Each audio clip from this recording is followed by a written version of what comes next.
The alien ships arrived on a Tuesday morning. Earth's defense network picked them up at the edge of the solar system, massive vessels that made humanity's largest spacecraft look like toys.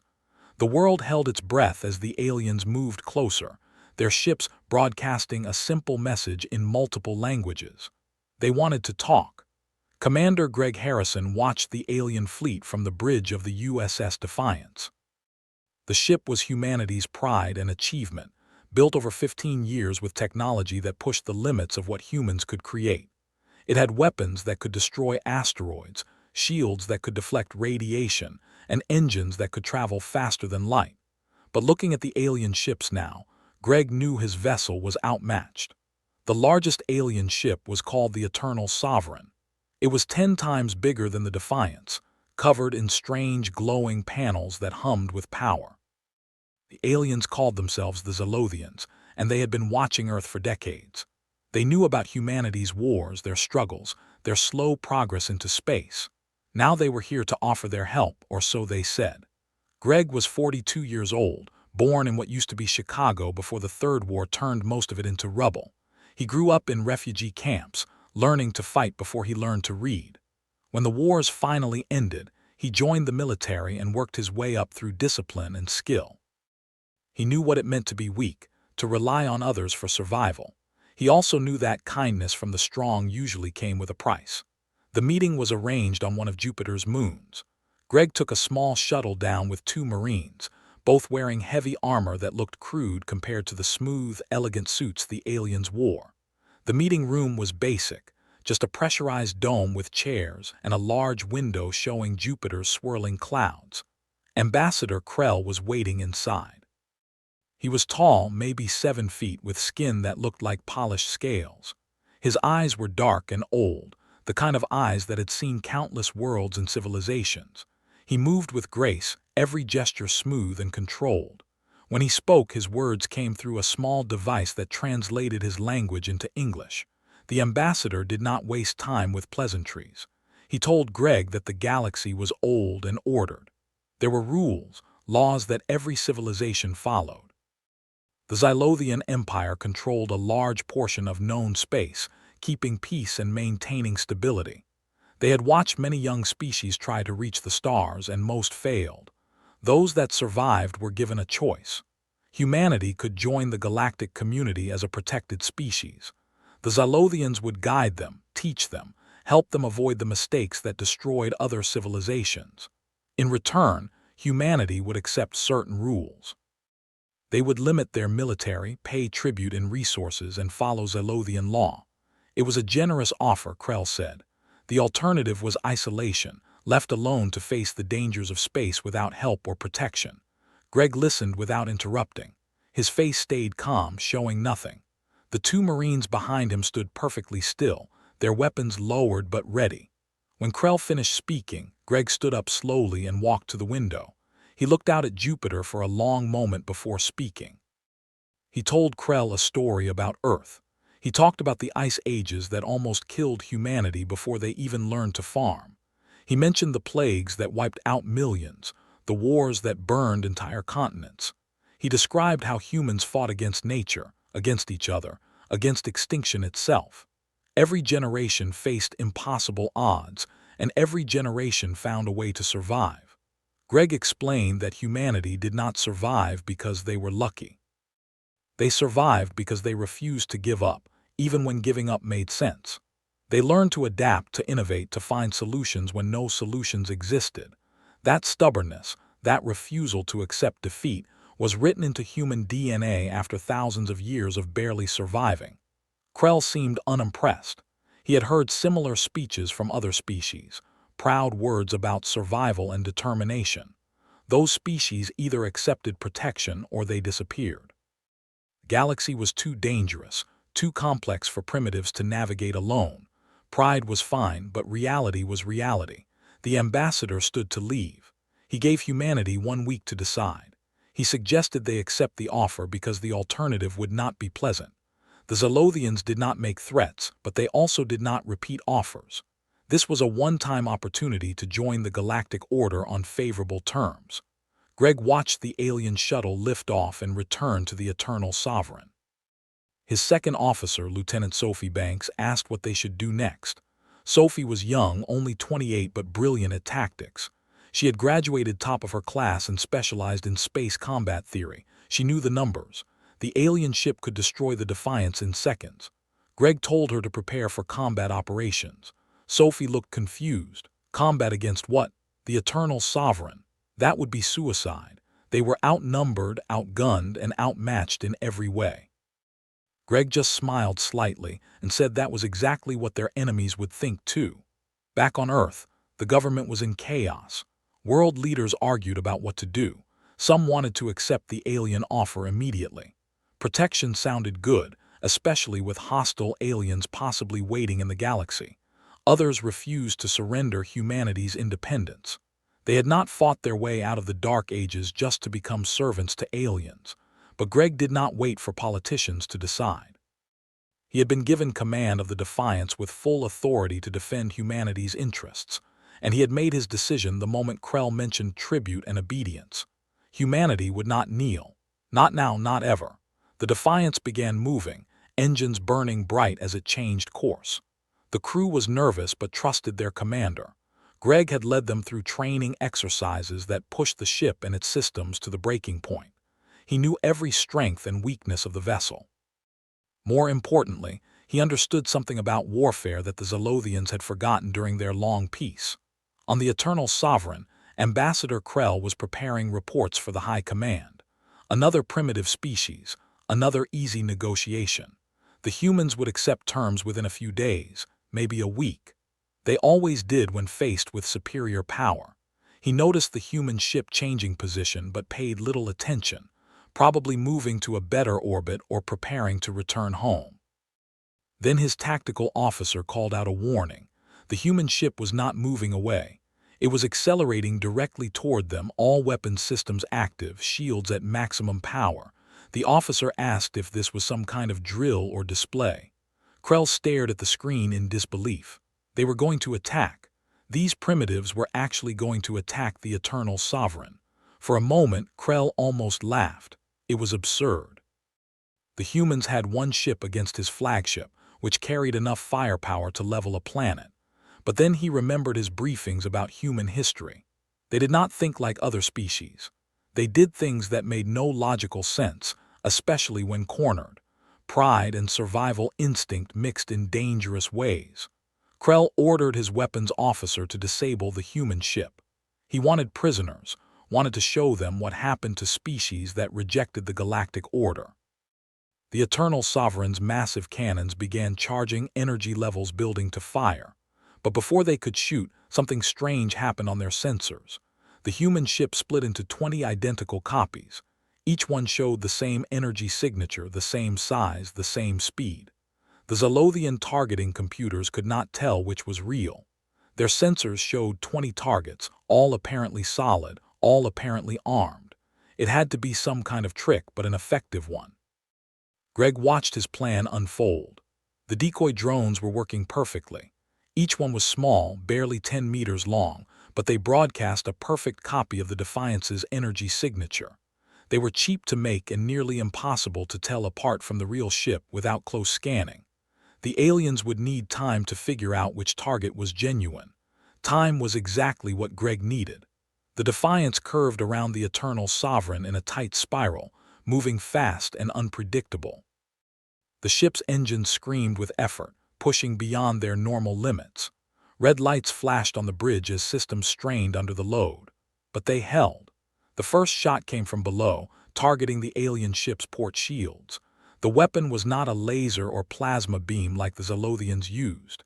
It was a simple tungsten rod, 10 meters long and accelerated to incredible speed by magnetic coils. When it hit the shields, the impact transferred massive kinetic energy. The shields held, but just barely. Energy readings spiked as the defensive systems struggled to absorb the impact. On the Eternal Sovereign, damage reports started coming in. Shield generators on the port side were overheating.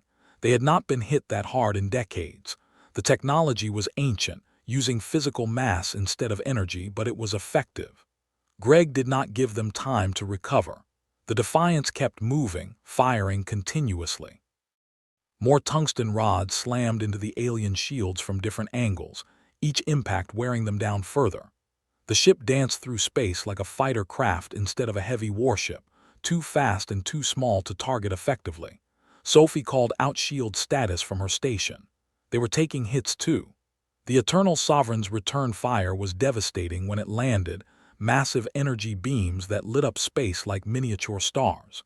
Each direct hit dropped their shields by 10%. They were at 70% now, then 60%.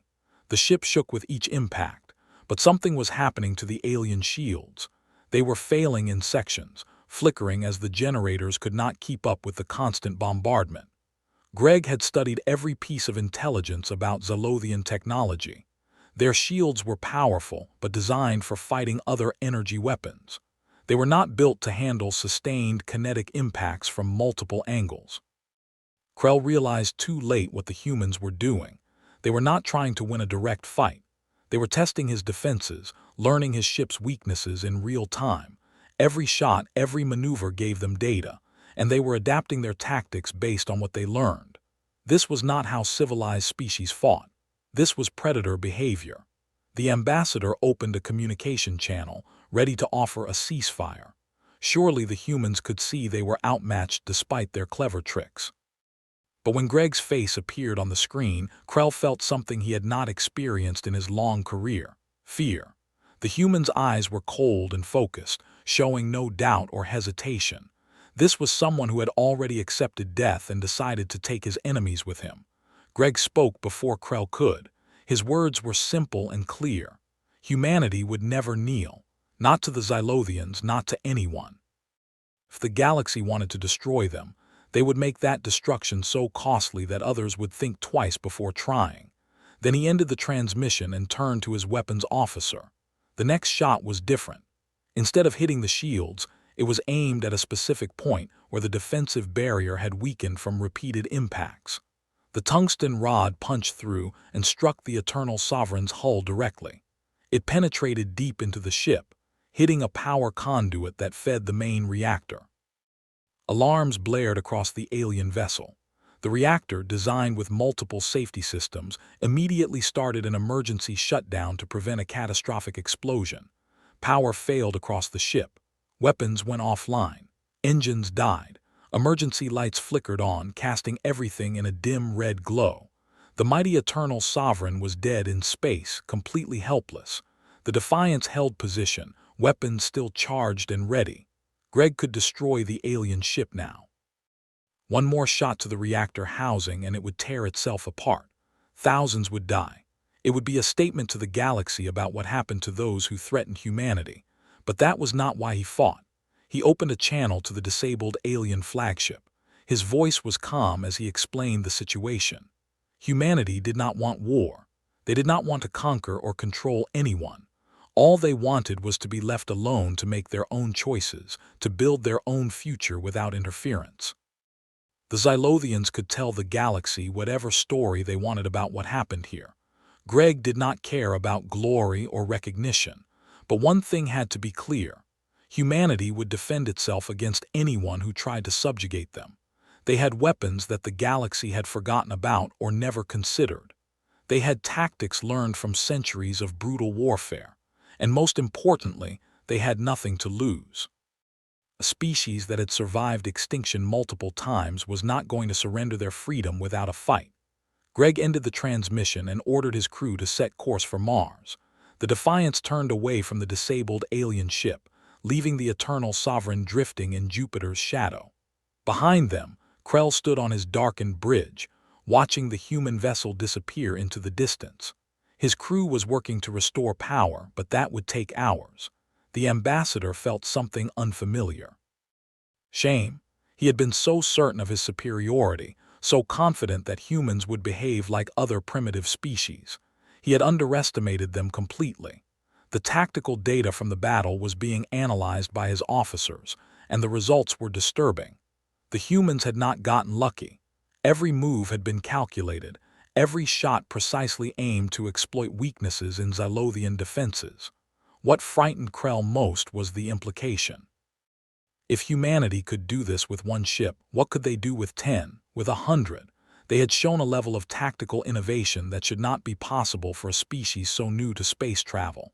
Their technology was crude in many ways, but it was effective, and they clearly understood how to fight against superior opponents.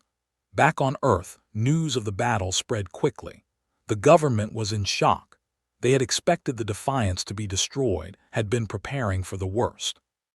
Instead, their single warship had defeated a vessel 10 times its size. The footage from the ship's cameras was broadcast worldwide. People watched in awe as their ship danced around the alien flagship, dodging and weaving while landing devastating hits. Greg became an instant hero, though he refused all interviews and public appearances. He had work to do. The battle had proven that humanity could fight, but it also revealed how vulnerable they were. One ship was not enough. They needed dozens, hundreds. And they needed them fast because the galaxy would not ignore what had happened. Admiral Carter, the head of Earth's space defense, called Greg into a private meeting. The admiral was old, nearly 70, but still sharp. He had fought in the Third War and understood what it meant to be outmatched. He asked Greg what humanity needed to survive. The answer was simple: time and resources. Earth's industrial capacity was already being redirected to military production. Every shipyard was being expanded. Mining operations in the asteroid belt were being accelerated. Scientists were working around the clock to improve weapons and defenses based on data from the battle. Humanity had been given a wake-up call, and they were responding the only way they knew how. Sophie was promoted and given command of a new vessel, the USS Ranger. It was smaller than the Defiants, faster and more maneuverable. Greg had requested 20 more ships just like it, each one optimized for the hit-and-run tactics that had proven so effective. The design was based on lessons learned from centuries of naval warfare, adapted for space combat. 3 months after the incident with the Eternal Sovereign, Earth's fleet had grown to 12 ships. It was not enough to challenge the galaxy, but it was a start. Training exercises ran constantly, with crews practicing the precise coordination needed for their tactics to work. Greg personally oversaw each simulation, pushing the crews hard but earning their respect through his knowledge and experience. Meanwhile, the Galactic Council was meeting to discuss the human situation. Representatives from dozens of species debated what to do. The Zoaththeians wanted revenge, wanted to send a massive fleet to crush humanity before they became a real threat. Others urged caution, pointing out that the battle had revealed unexpected capabilities. Maybe humanity deserved a chance to prove themselves. Ambassador Krell spoke before the council, describing the encounter in detail. He did not hide his defeat or make excuses. The humans had outfought him through superior tactics and adaptability. Their weapons were primitive but effective.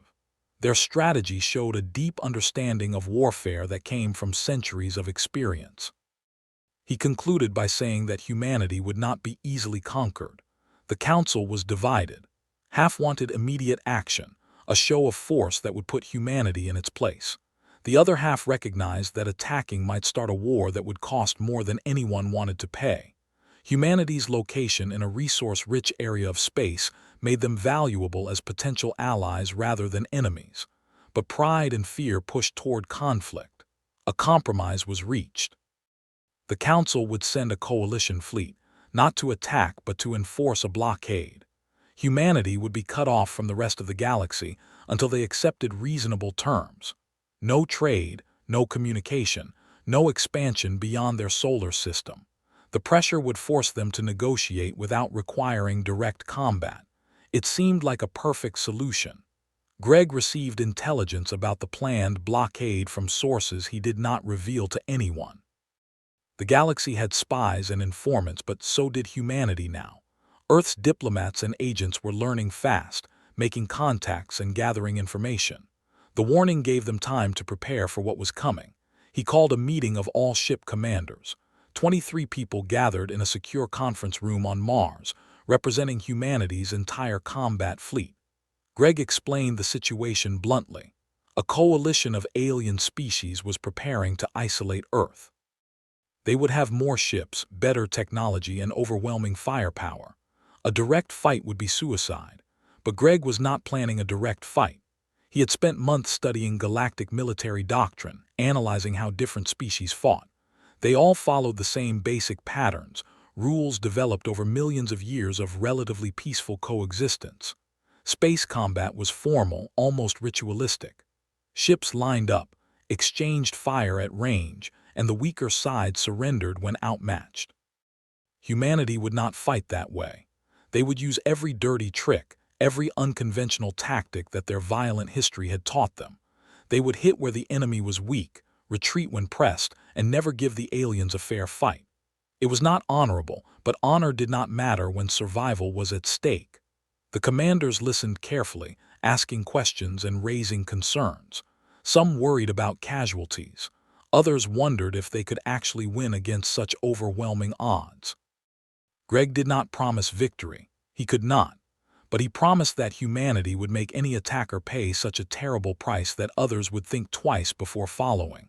In the following weeks, Earth prepared for war. Civilian ships were converted to carry weapons. Defense platforms were built around key locations. The population was briefed on what to expect if the battle went badly. Everyone understood what was at stake. This was about more than politics or territory. This was about the right to exist as a free species. Greg spent long hours on the Defiance's bridge, staring at Earth through the viewscreen. The blue planet looked so peaceful from orbit, so beautiful. He thought about his childhood in the refugee camps, watching the sky and dreaming about the stars. Now he was here, defending that dream against aliens who wanted to control humanity's destiny. Sophie visited him one evening, bringing coffee and wanting to talk. She asked if he thought they could actually win. Greg was quiet for a long moment before answering. Winning was not just about destroying enemy ships. It was about proving that humanity could not be pushed around, that they deserved respect. Even if they lost every ship, even if Earth was blockaded, they would have sent a message. That message was simple. Humanity would not surrender their freedom. They would fight with everything they had, using every advantage they could find. The galaxy could try to force them into submission, but the cost would be higher than expected. And maybe, just maybe, the aliens would decide that living peacefully with humans was better than trying to conquer them. As preparations continued, something unexpected happened.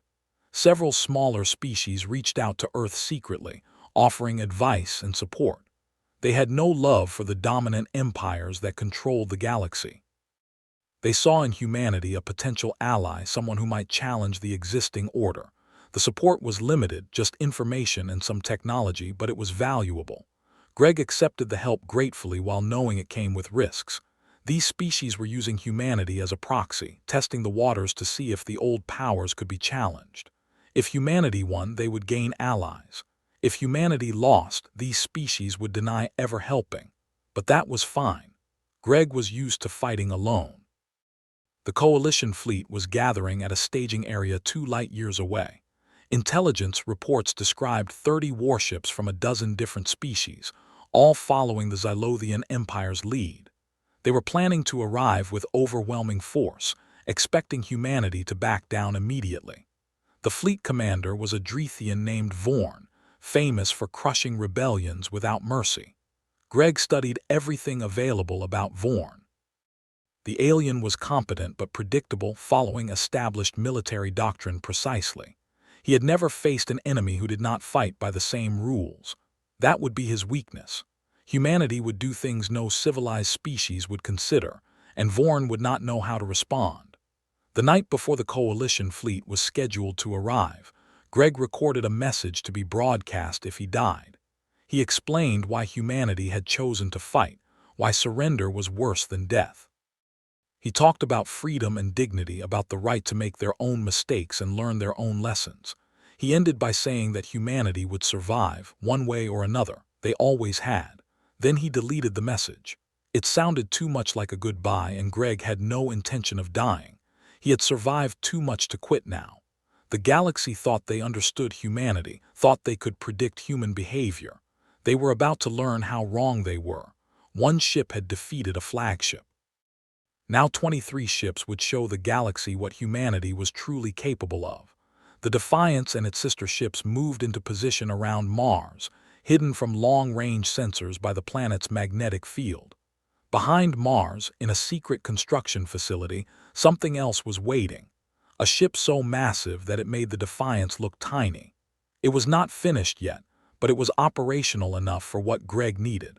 The aliens expected human desperation. They were about to see human determination instead. Greg stood on the bridge as the sun rose over Mars, painting the red planet in shades of orange and gold. Somewhere beyond the solar system, the Coalition fleet was preparing to jump into human space. They expected to find a few primitive ships and a species ready to surrender. Instead, they would find a people who had spent their entire history fighting against impossible odds. The galaxy had made its mistake. Now humanity would teach them the price of that mistake. The Coalition fleet arrived exactly when intelligence said they would. 30 warships dropped out of faster-than-light travel at the edge of Earth's solar system, their sensors immediately scanning for targets.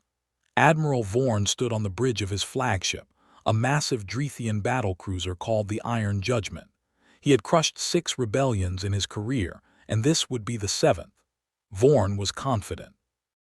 The humans had gotten lucky against Ambassador Krell, using tricks and surprise to disable one ship.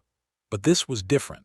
30 vessels from 12 species, all battle-tested and properly coordinated. The humans would see this fleet and understand how outmatched they were. Surrender would come quickly, and Vorn could return home with another victory. The tactical display showed human ships in orbit around Mars. 23 vessels, smaller than expected, arranged in a defensive formation. Vorn studied the layout with satisfaction. They were trying to protect their colony on Mars, clustering together for mutual defense. It was a standard tactic, predictable and easy to counter. His fleet would overwhelm them with concentrated fire. But then something appeared on the sensors that made Vorn pause.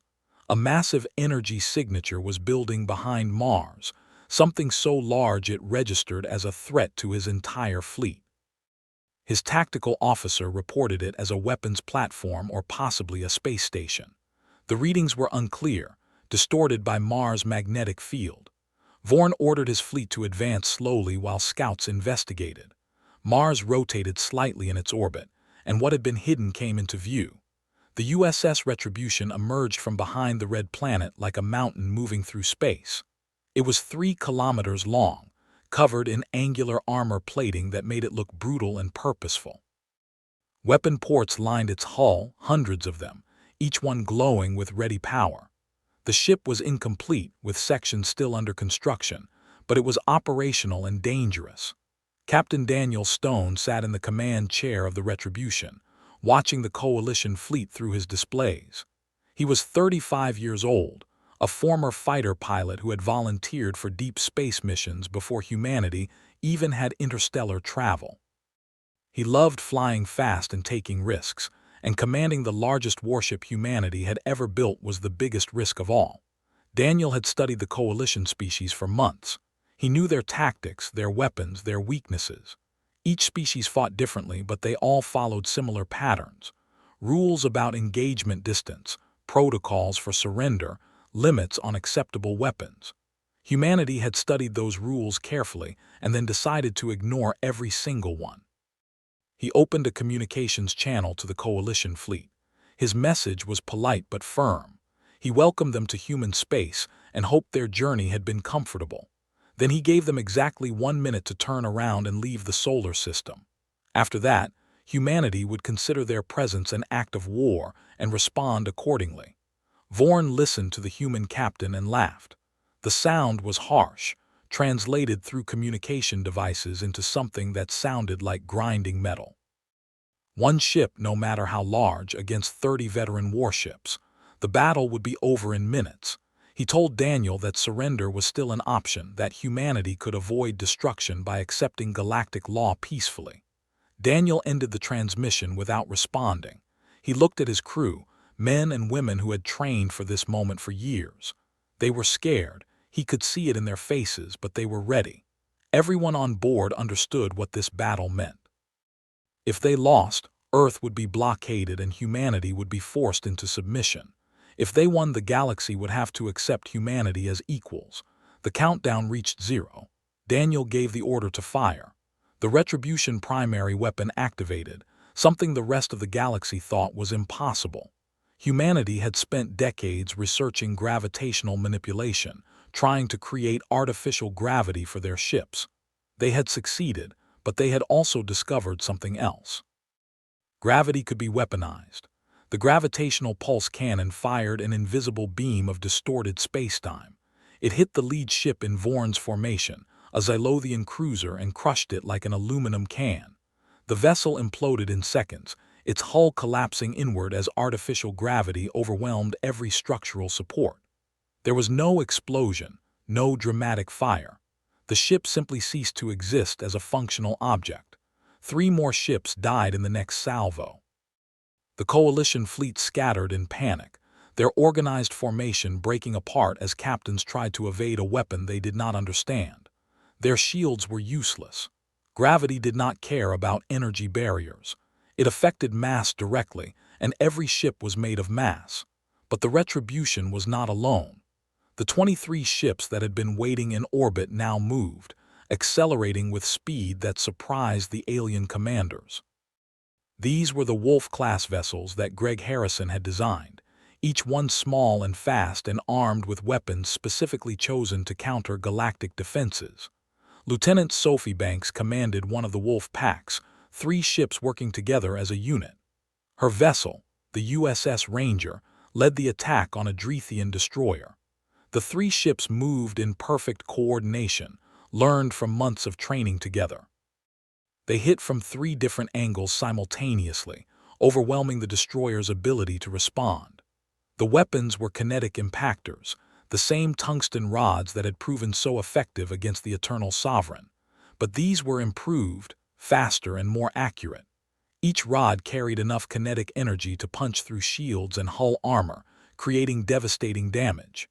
The destroyer tried to return fire, but the wolves were already moving, never staying in one place long enough to be targeted. Vorn watched his fleet falling apart and felt something he had not experienced in decades: fear. His ships were dying, torn apart by weapons that ignored conventional defenses. The human tactics were unlike anything he had faced before. They were not trying to fight honorably or according to any rules. They were hunting, using pack tactics to isolate and destroy individual targets. He ordered his remaining ships to regroup, to form a defensive sphere where they could support each other. But the humans anticipated this. As soon as the coalition ships started clustering together, the Retribution fired again. This time the gravitational pulse was weaker but spread over a wider area. It disrupted the tight formation, pushing ships apart and creating gaps in their defensive coverage. The wolves exploited those gaps immediately. They poured through the broken formation like water through cracks, hitting weak points and vulnerable systems. Communication arrays were destroyed, leaving ships unable to coordinate. Engine sections were damaged, leaving vessels dead in space. The coalition fleet was not just being defeated, it was being systematically dismantled. Admiral Greg Harrison watched the battle from Mars Command Center, making small adjustments to the fleet movements. His voice was calm as he issued orders, directing the wolf packs to new targets and telling the Retribution when to fire.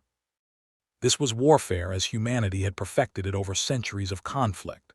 Total commitment, no hesitation, every advantage exploited ruthlessly. On Earth, billions watched the battle through live feeds from the ships. They saw their vessels dancing through space, saw alien warships being destroyed or disabled. People cheered in the streets, celebrating what seemed impossible. Humanity was winning against overwhelming odds, proving they could defend themselves against anyone. But the cost was not zero. 2 Wolf-class ships were destroyed by concentrated alien fire, their crews dying instantly when reactor containment failed. Another ship was badly damaged, limping back toward Mars with half its systems offline. Victory was coming, but it was being paid for with human lives. Vorn realized the battle was lost. Half his fleet was gone, destroyed or disabled beyond repair. The survivors were scattered, unable to fight effectively. He gave the order to retreat, telling his remaining ships to run for the edge of the system where they could jump to faster than light travel. It was a humiliating defeat, but staying meant certain death. Daniel considered pursuing the fleeing ships. The retribution could catch them easily and destroy them before they escaped. But Greg's orders were clear. Let them go. Let them report what they had seen. The message was more important than a complete victory. Humanity wanted the galaxy to understand what would happen if they attacked Earth. The battle lasted 47 minutes from first shot to final retreat. 14 coalition warships were destroyed completely. 8 more were captured or disabled, drifting helplessly in space with their crews waiting for rescue. Only 8 ships escaped, running back to their home territories with tales of impossible human weapons and ruthless tactics. The human fleet regrouped around Mars, crews exhausted but victorious. Damage reports came in from every ship. The Retribution had suffered minor hits, nothing critical but enough to require repairs. The Wolf-class vessels had taken more damage, with several needing time in repair docks, but they had survived and, more importantly, they had won. Daniel walked through the Retribution corridors, checking on his crew. They were celebrating quietly, relieved to be alive. He stopped at the engineering section where Claire Patterson, his chief engineer, was overseeing repairs to a damaged power relay.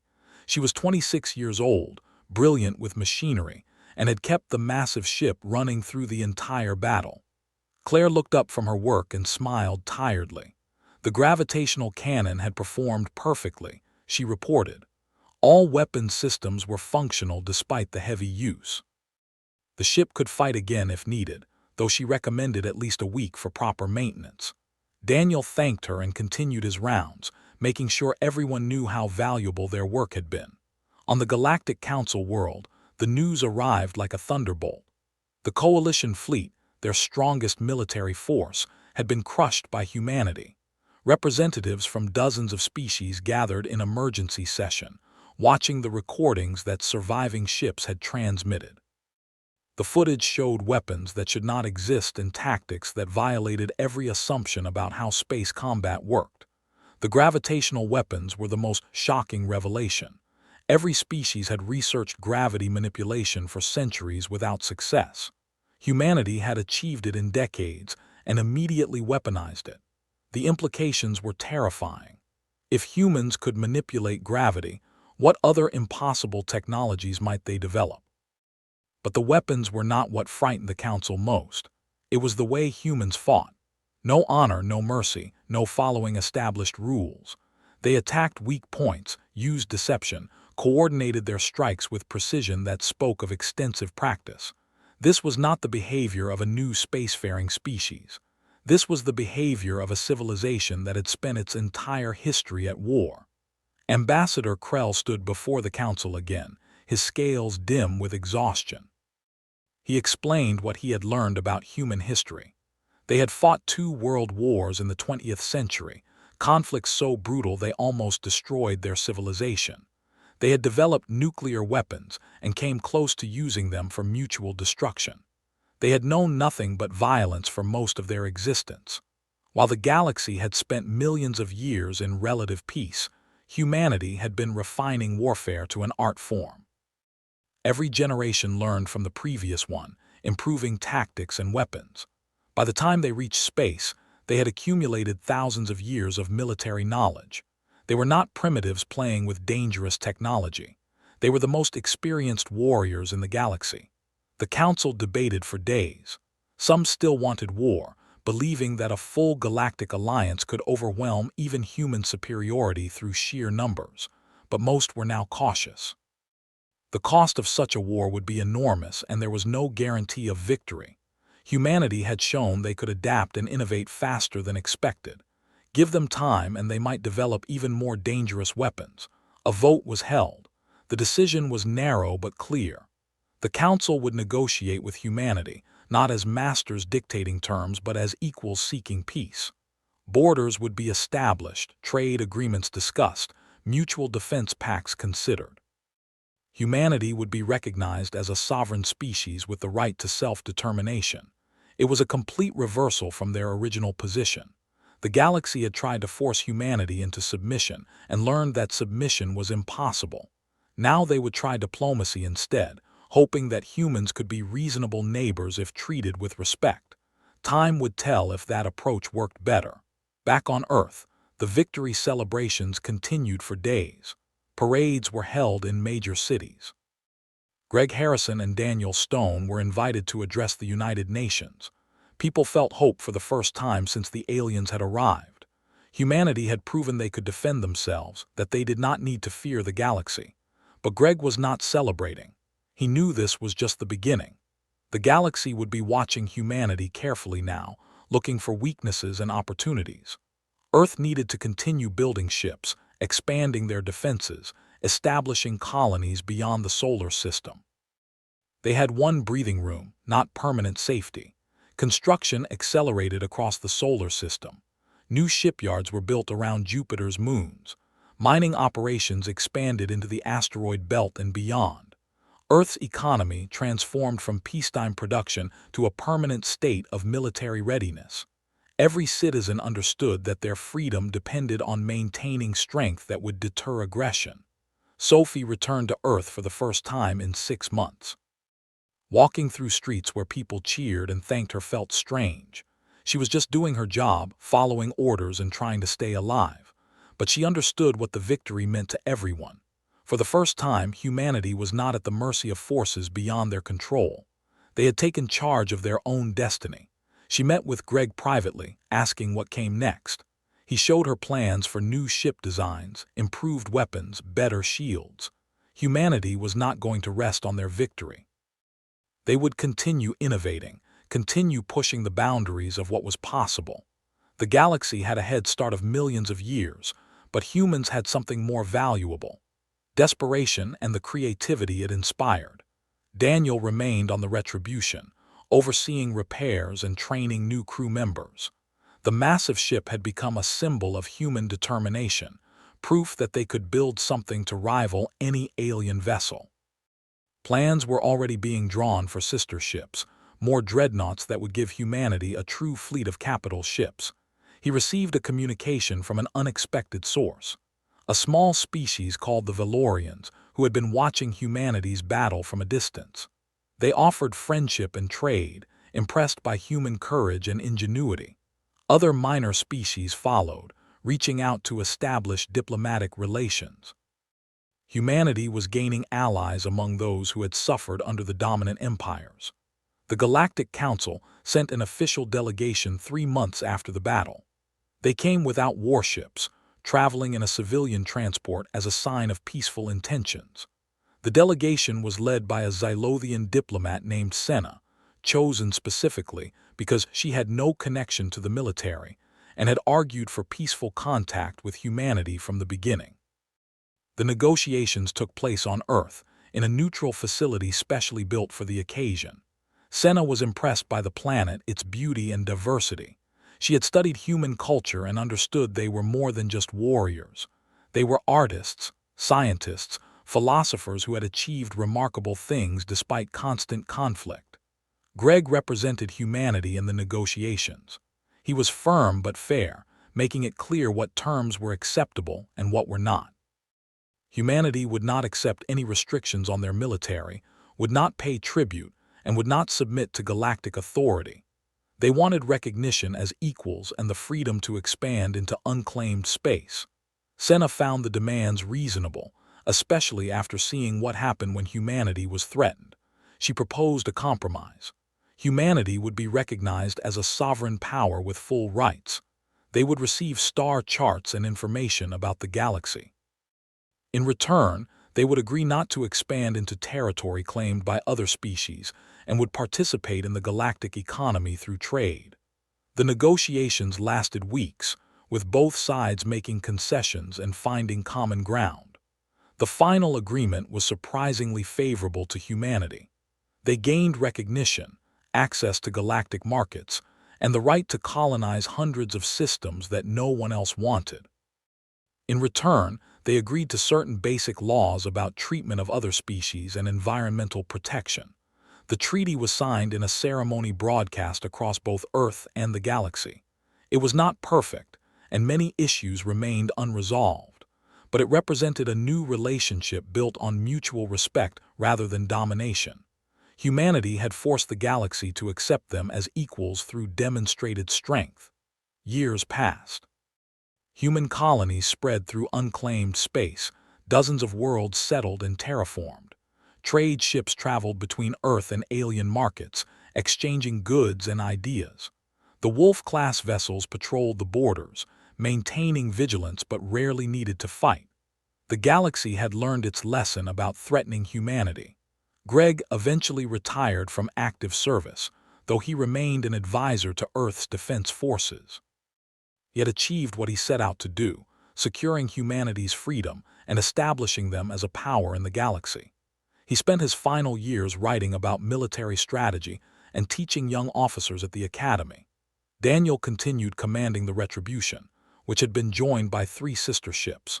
The small fleet of dreadnoughts served as humanity's ultimate deterrent, rarely leaving Earth but always ready. He trained new captains and shared lessons learned from the battle that had changed everything. Sophie became an admiral, commanding humanity's expanding colonial fleet.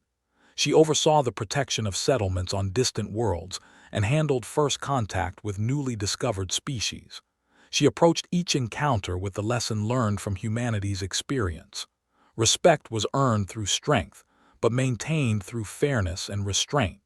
The galaxy slowly changed. Humanity's example inspired other species to question the old order. Minor civilizations began demanding better treatment from the dominant empires. Some regions saw conflict as long-suppressed tensions erupted, but overall, the balance of power shifted toward greater equality. The Zoaththeian Empire adapted rather than resisting change. They recognized that their old methods no longer worked in a galaxy where species like humanity existed.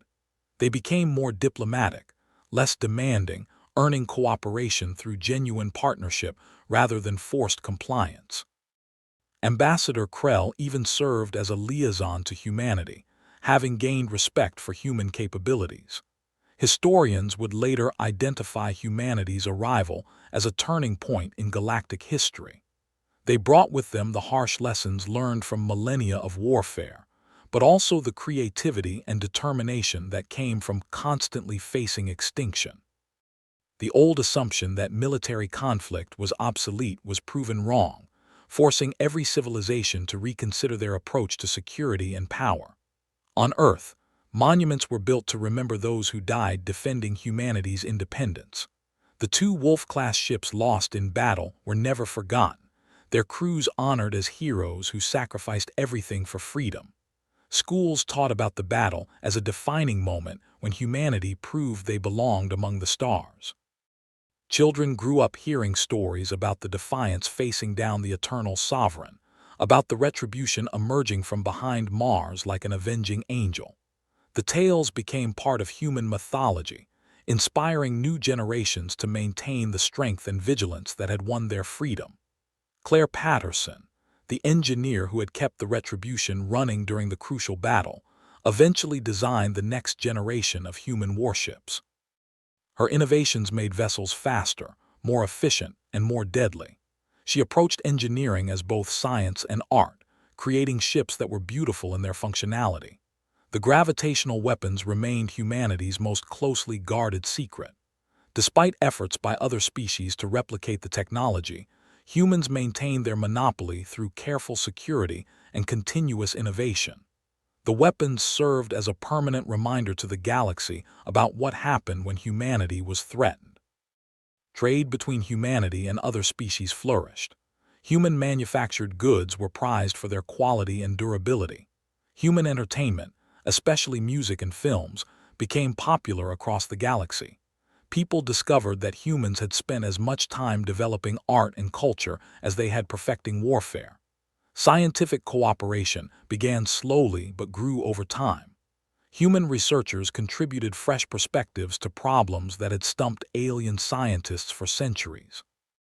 Their approach was different, less bound by tradition and more willing to try unconventional solutions. Several major breakthroughs came from human-alien research teams working together. Not everyone in the galaxy accepted humanity peacefully. Some species remained hostile, refusing to acknowledge humans as equals. A few minor conflicts erupted on the frontier as territorial disputes arose, but these were handled through negotiation or limited military action, never escalating to full war. The human military remained strong and vigilant. New recruits were trained according to doctrines developed by Greg and refined through experience. Every officer studied the battles that had secured humanity's place in the galaxy. The lesson was clear. Peace came from strength, and strength came from never becoming complacent. Ambassador Senna became a close friend to many human diplomats. She wrote extensively about humanity's unique perspective and what the galaxy could learn from them. Her most famous work explored how humans had turned their violent history into an asset rather than a liability. The book became required reading for diplomats across hundreds of worlds. 50 years after first contact, a young captain named Aaron Blake took command of a new Wolf-class ship. He had been born after the Great Battles, growing up in a galaxy where humanity was already established and respected. But he understood the responsibility he carried. The freedom his generation enjoyed had been paid for with blood and courage. Aaron visited the museum on Mars that housed the original Defiants, now retired and preserved as a historical artifact. He walked through the bridge where Greg Harrison had made the decision to fight rather than submit. Standing there, Aaron felt the weight of history and the pride of belonging to a species that had refused to be conquered. The galaxy continued to evolve. New species were discovered and integrated into the community. Old conflicts were resolved through the precedent humanity had established. The idea that military strength could coexist with peaceful cooperation became widely accepted. The age of enforced hierarchy was ending, replaced by a more balanced and fair galactic order. On Earth, people looked up at the stars with pride rather than fear.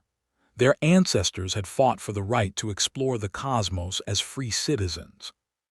That fight had been won decisively, establishing humanity as one of the major powers in the galaxy. But the lesson remained. Freedom was never guaranteed, only defended by each generation willing to stand up for it.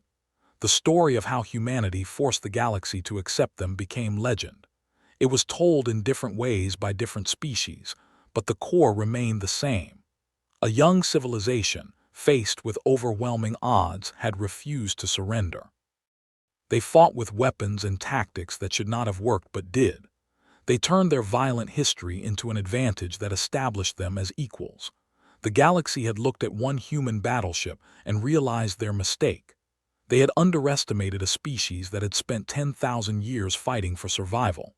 They had assumed humanity would follow patterns established by other civilizations. Instead, humanity had written their own story, forcing everyone else to adapt.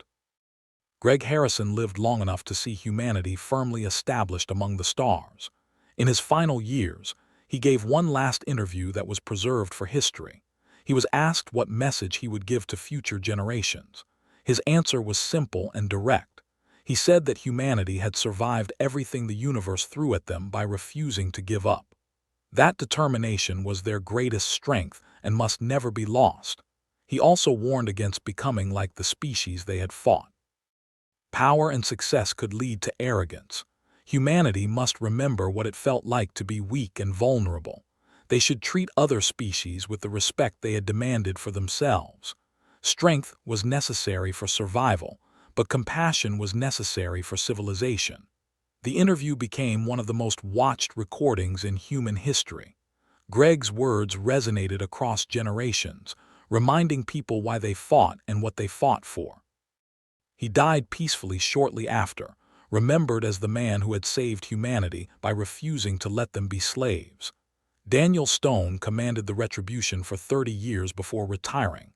The massive ship remained humanity's flagship, a symbol of their power and determination. When he finally stepped down, he was honored with ceremonies on Earth and throughout human space. He had proven that courage and skill could overcome any disadvantage. Sophie lived to see humanity expand to over 200 colony worlds. She had protected many of those colonies personally, establishing them as safe havens for human civilization. When she retired, 3 new ships were named in her honor. Her tactical innovations became standard doctrine taught at every military academy. The galaxy reached a new equilibrium. Humanity was accepted as a major power, their military respected, and their diplomacy valued. They joined councils and alliances as equals, contributing to galactic security and prosperity. The old empires had learned to share power rather than hoarding it. The galaxy was better for that change. But humanity never forgot the lessons of their arrival among the stars. Every ship carried weapons that could defeat any enemy. Every officer trained in tactics that prioritized victory over honor. Every citizen understood that their freedom was maintained through eternal vigilance. They had won their place through strength and would keep it the same way. The future remained uncertain. New threats would emerge, new challenges would test humanity's resolve. But they faced that future with confidence earned through hard experience. They had proven they could survive anything, defeat any enemy, and build a civilization that honored both strength and compassion. The galaxy had realized its mistake about humanity, and that mistake had changed the course of history forever.